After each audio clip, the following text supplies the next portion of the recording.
Let's see what kind of leak we got going.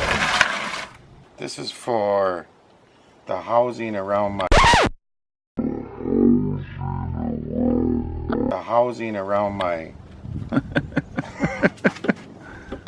water pump, not for the radiator. This is going to seal up the leak on the housing for the water pump where the lower radiator hose connects.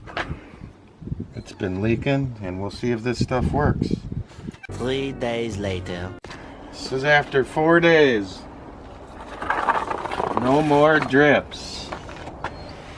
Alumaseal, thumbs up.